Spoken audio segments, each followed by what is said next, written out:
ASRock motherboards seem to be experiencing 9800X3D CPU failures at a higher rate than other motherboards. This user reports a CPU dying after 2 months. This one experienced failure after 2 days. Another user reports a dead 9800X3D after a week and then claims the replacement 9800X3D also died after a week. This sample of 42 reported 9800X3D failures, compiled by Reddit user natty_overlord, wonder if he's natty, consists of over 80% observed on ASRock motherboards. Google form results collected by OFSAD, who granted us permission to share the results, show numerous failures sharing the same CPU batch and lot number. This highlights possibly bad batches from AMD, but we think that it's more likely a BIOS issue.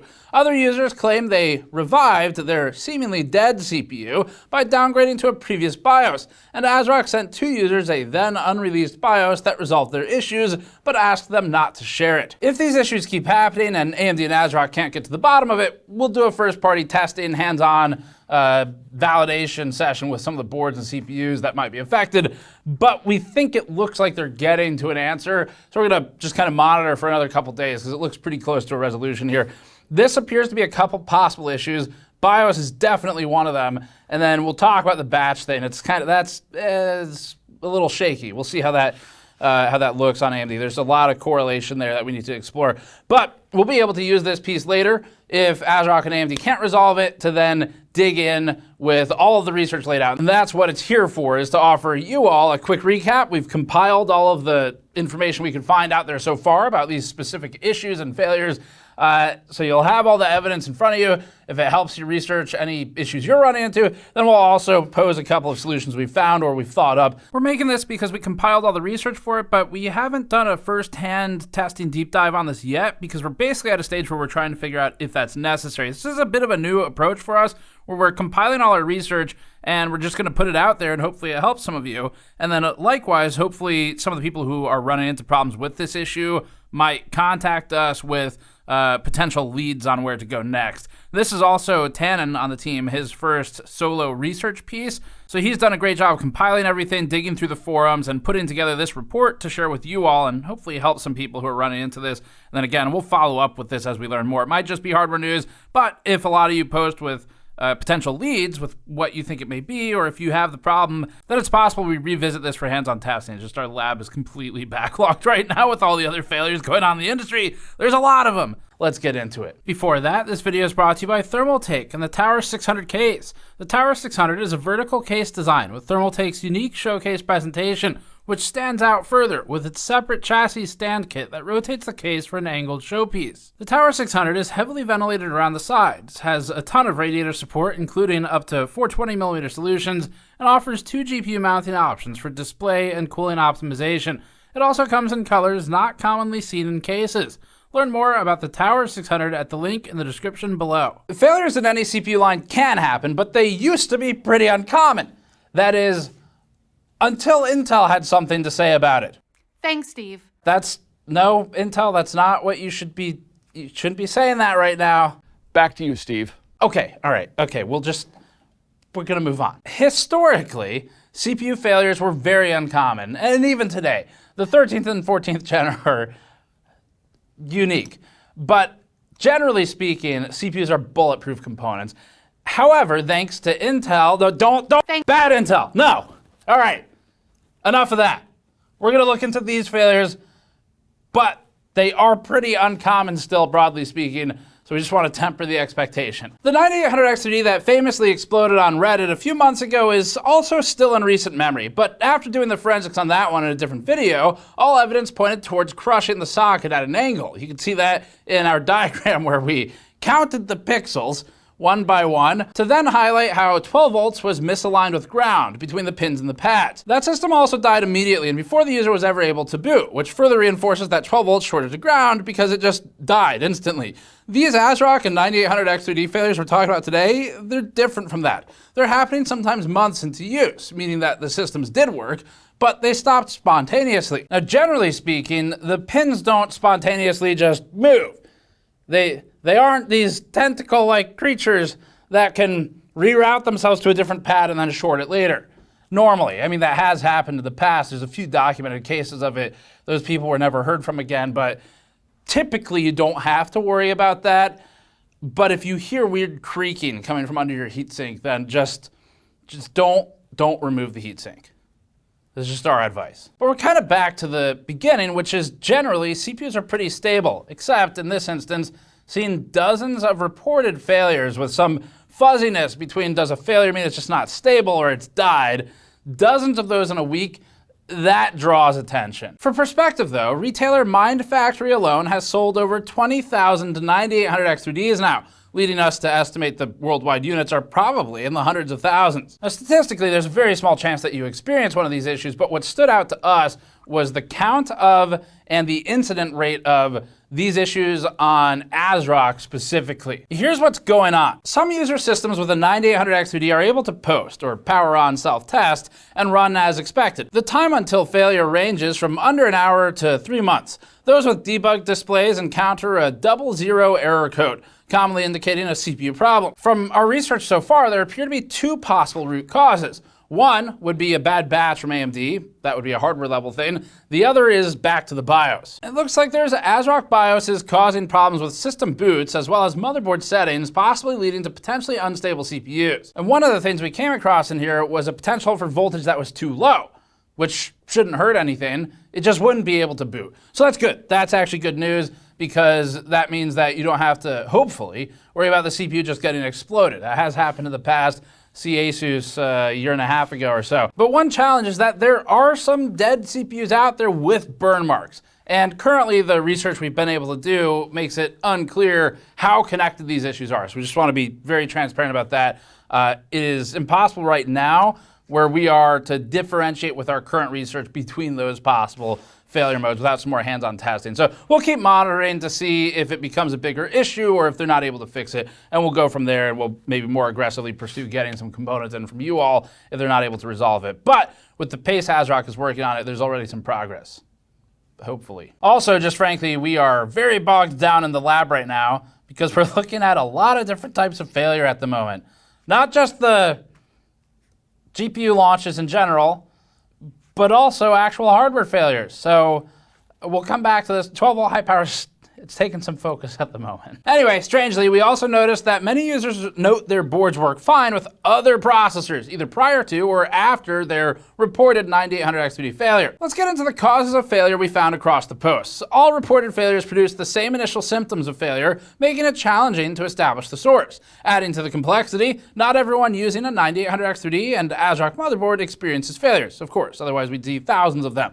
We'll start with findings from all failure types before covering specific cases where the origin's more easily identifiable. In the sample report of 42 9800X3D failures at the time of writing, the boards affected include 34 ASRock, 6 ASUS, which is interesting because ASUS has more market share than ASRock, 1 GB, and 1 MSI. Chipsets include 30 X870s, 6 B850s, 4 B650s, and 2 X670s, so it appears to be distributed across multiple chipsets and multiple motherboards, but the distribution looks to match what people tend to buy right now. Failures occurred on BIOS versions 3.11, 3.15, 3.16, 3.17 beta, and 3.18 beta, though it's unclear if failures were necessarily caused by those BIOSes. For the time before failures, 6 weren't specified, 15 occurred in a week or less, with 4 of those happening in less than a day, 14 took place in the range of 1 week to 1 month, and 7 took over a month before failing. Also, 4 listings report the CPU showing burns or markings, which of course is what caught our attention. But again, it's hard to parse what might be causing those specific burns versus everything else. So we'll start with the BIOS issues. At least 4 users fixed their presumably dead 9800X3Ds by flashing back BIOS to a previous version, which means that the CPUs weren't dead, so that's good. And 2 remedied their issues by updating to a special BIOS sent to them by ASRock. User Flaring Up noticed failure after updating to BIOS 3.16. We saw that Elderoth experienced the issues after updating to BIOS 3.18.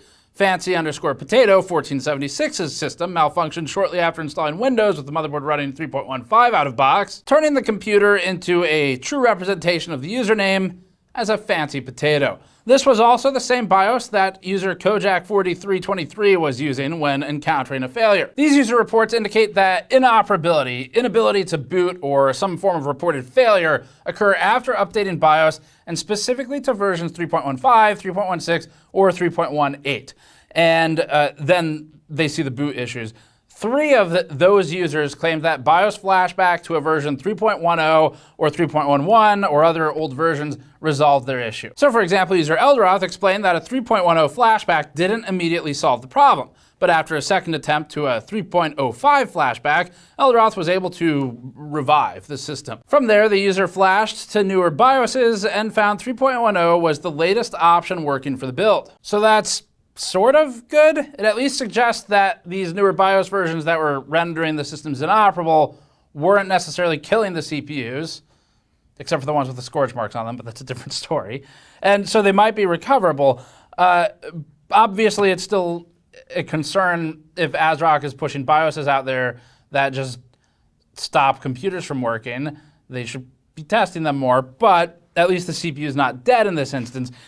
It is rare for a BIOS to damage a CPU in the sense of like actually causing some physical damage or degrading it. It is possible if we rule out the 13th and 14th gen. So kids, Papa's here.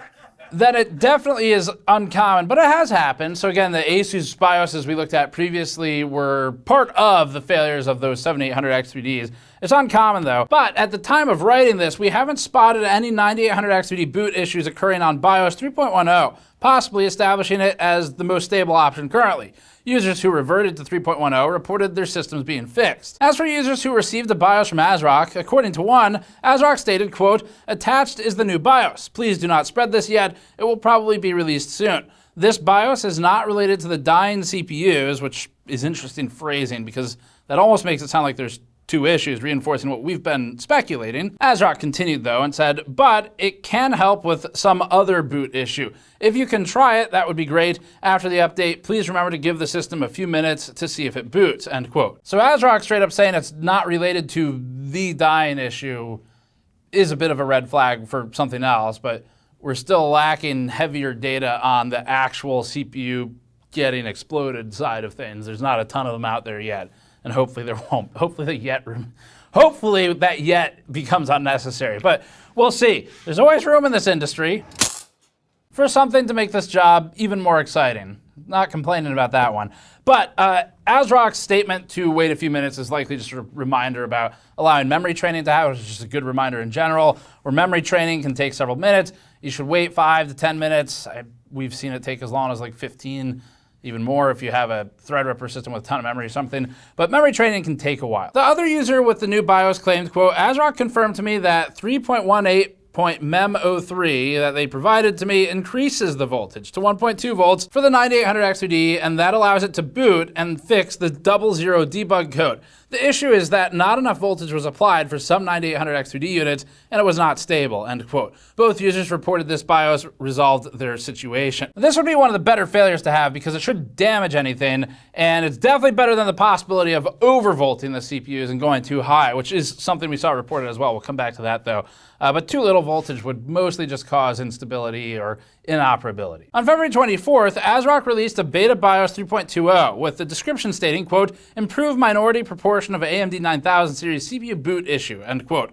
We assume this was the same BIOS previously sent out to those select users. Now, although those users saw their systems come back online, to be clear, an actually dead CPU, like one that has had physical damage, has burn marks on it or something, it's not going to be revived by changing the BIOS. We think that some users experiencing boot issues and concluding it's a dead CPU might have been contributing to ASRock's disproportionately claimed CPU failures, and actually what they might have been seeing instead was just that it wasn't booting, but also it wasn't dead. But we definitely can't fault users for potentially thinking that. Let's move on to the potential for a bad batch. As seen in the 9800X3D fails Google form results, out of the 9 users who included their CPU's batch or lot number in their responses, 7 are from batches CF2443PGY or CF2442PGY. But remember that this could be completely coincidental. We at GN have CPUs from both of these batches and they're fine.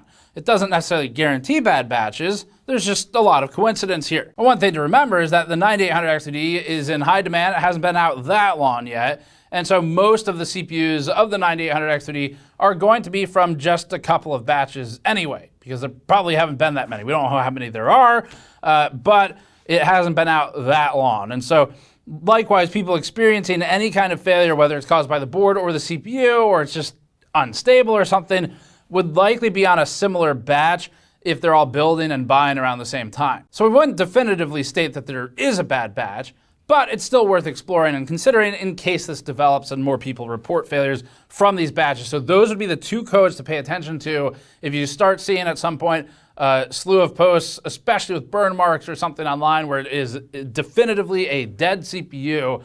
The two batches to pay attention to would be 2443 and 2442 specifically. But we would need more evidence to go down that path. In those 7 responses of the exploded CPUs, the motherboards include 3 ASUS, 2 ASRock, 1 GB, and 1 MSI, illustrating an expected distribution of failures. ASUS is the largest vendor by market share. Now, if you have a definitely dead CPU and you want to check the batch number, here's how to do it. This is also just useful for warranty claims. CPU batch number can be found here, outlined in red. The batch number begins with 2 letters, which we believe to indicate CPU stepping. As explained by a user on Reddit, the letters are followed by 4 digits specifying the year and week the CPU is manufactured, and ends with 3 letters specifying ATMP and wafer production location.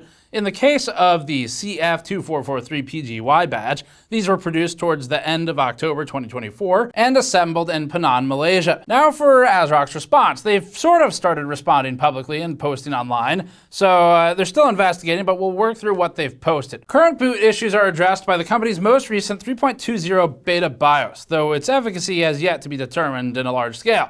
ASRock Japan's post on Twitter, machine translated, states issues occur after updating BIOS on already stable systems. If we jump back to Fancy Potato 1476, mostly because the name conveys a certain opulence that we appreciate, the Fancy Potato didn't update BIOS and still experienced boot issues, seemingly contradicting ASRock's claim. The ASRock post further explains, quote, "The issue is caused by some older DDR5 RAM and certain memory controllers on X3D CPUs, as well as the impact of AGESA." Now the first part of that wouldn't really make sense, because if the system is working and then it doesn't work, it doesn't really link up to RAM that was stable and then just suddenly isn't. But what might connect it is the AGESA part. AGESA is the binary that AMD distributes that's part of the BIOS, and that would affect memory behavior. So if there's any truth to that statement, then it's the AGESA part that's key. Now, when asked if it's AMD or ASRock who's responsible, the company stated via translation, quote, "It is caused by a very specific combination of components," end quote. The post ends by repeatedly expressing, quote, "Do not update the BIOS if it's already running stably." Generally, we'd agree these days BIOSes can include things that are important, like security updates happen all the time. Those you should have, in most situations at least. But once you're happy with the system and it's stable, there's no security reason to do so, then leaving the BIOS as it is what I personally would recommend, just generally, because unless you have a precise reason to update it and you know you want to update it, then just leave it alone.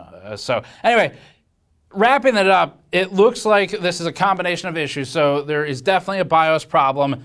There's potentially a voltage too low problem, which is causing inoperability at attempted boot. That shouldn't harm anything physically, so that's a good problem to have as far as all the problems go. There's a potential bad batch, and the BIOS issue could have multiple sub-issues. So we did see one report pointing to a potential too high voltage, specifically VSOC, which is a big red flag for everyone who saw it, because that was the ASUS issue a while ago. But the thing there, again, just like we talked about last time with ASUS, is that the software is not always accurate, especially when you're sorting by a max value. So it's a max spike and it peaks just once. It might not be a real measurement. You'd need to take a lot more careful measurements. Could do software for that, for some of it, but external hardware monitoring is ideal for it. So anyway, that's not really confirmed. But it does look like there's multiple issues at play. So some general advice for anyone affected by this or who might be building a system in case you run into it, come back to this.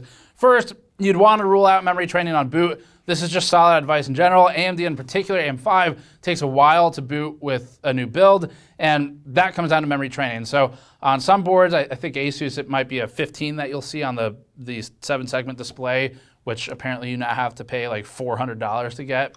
So there's a separate rant video on that. But memory training takes a while. the more RAM you have, the more sensitive settings you're using, it could take even longer. So just give it time, like 15 minutes kind of at the high end most of the time. It can take longer than that. It's pretty uncommon though for a desktop build to do more than 5 minutes to maybe 10. For those using a 9800X3D on an ASRock board, we'd follow ASRock Japan's recommendations of not updating BIOS if it's all working okay. If something does appear to be off, we'd advise a flashback to version 3.10 or 3.11 if 3.10 is unavailable. These appear to be the most stable versions of BIOSes in relation to the boot issues. We'd temporarily hold off on updating to the latest 3.20 beta BIOS. Maybe it's not beta anymore when we post this. Unless you already have the issue, in which case you should just update. That's mainly because it's extremely recent and beta BIOSes are generally less stable. Now, if you're stuck and already on an unstable BIOS and it won't turn on, you can use flashback features for that. You take a USB key, follow the instructions, and you can flash the BIOS without being able to boot, which is awesome. That wasn't always a feature. Just make sure to be patient with it. Don't shut it off when it's doing that process. If your system is failing to post after previously working, we'd first recommend inspecting the CPU for any markings before going forward. We'd also advise checking your batch number at this point while your cooler is uninstalled. That's assuming that the cooler tentacle monster doesn't get you when you take the cooler off. But again, those cases are pretty rare. There's not a lot of documented instances of it, mostly because the people disappear when the CPU pin monster comes out. Anyway, for the handful of users with multiple CPUs or multiple boards, obviously the next thing you would do is start mixing and matching to see if you can get stability with one combination or the other. That would certainly make things easy if you have multiple. And it would determine if your processor is dead or if there's a boot issue. If the CPU is unable to boot in the secondary board or you don't have access to one, then flashing back to 3.10 is the first choice on ASRock, then 3.20, and finally we tried 3.05. If none of that works, then you're going through RMA channels. The good news is we haven't yet seen a report of someone getting rejected for this issue when going through RMA. If that happens to you, let us know, but we haven't seen it yet, so that's at least encouraging. And finally, if you've experienced a failure with one of your components and you don't think it was something that we've already covered, you should email us, tips at gamersnexus.net, or if it is something we've covered and we're just not done yet, like this potentially, if you think this is a bigger issue than what we've reported on so far, then let us know at the tips line, and we might be interested in buying components. We're also doing an RMA rescue series on our GNCA channel, which I'll link below. The first video is already up for GNCA, where we're basically buying people out of their components that are failed and then pursuing the RMA instead of them having to go through the process. They just take the money and go buy something else, and we assume ownership of the device, and then we test the warranty process from the manufacturers with an actually failed component from an end user. So you can check that out. We'll link it below, or you can email us if you have one and you think you might want to sell it to us for that process to bail you out of some dead device. That's it for this one. Thanks for watching. As always, fun report to put together, and we'll keep following this if anything develops further.